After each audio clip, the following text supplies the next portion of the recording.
Hey, what's up, everybody? My name is Steve. This is the Fandom Show.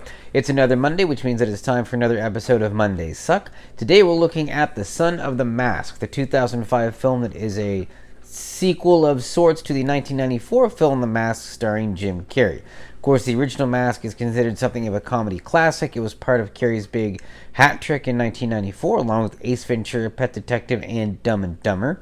And if you can believe it, there were actually plans for a sequel to The Mask in the late 1990s. Nintendo Power even ran a contest in an issue in 1997, in which the winner of the contest would be offered a small role in the movie. However, due to a variety of factors, mainly Jim Carrey not wanting to do a sequel, that particular version of The Mask 2 never happened, and the winner of the contest, I believe, received a cash prize commensurate to what they would have made doing the movie. But in 2005, we did get a sort of sequel. If you know Jim Carrey, you know that the guy is very averse to sequels. In the early 2000s, we got two crappy sequels to Jim Carrey movies. We got Dumb and Dumber, and then we got this, The Son of the Mask. It really wasn't until Dumb and Dumber 2, many years later, where Jim Carrey actually did a legit sequel to one of his comedy movies. This particular movie starred Jim Carrey and Alan Cumming. It does not have a lot of redeeming qualities. It has a total rating of 6% on Rotten Tomatoes. It actually made $60 million on a budget of about $120, which isn't a total and complete disaster, but it's really not good since it still lost a boatload of money.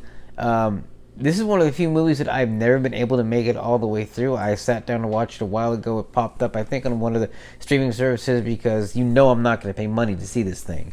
Anyway, I popped it on. I think I fell asleep after like 40 minutes. It's just not good. It's uninspired. It hurts, obviously, not having Jim Carrey in a Mask movie, but I think if they had properly planned for it, they could have actually come up with a decent replacement and a not half bad movie if they had found a good comic actor to fill the part. But Jamie Kennedy is just not the guy. I don't blame him for doing this, since they probably cut him a pretty decent sized check to do it, but I don't think he was the right fit for this role. And obviously Jim Carrey's The Mask leaves some very big shoes to fill. So this thing was a complete disaster. I don't like it. One of the few movies I've never been able to make it the entire way through.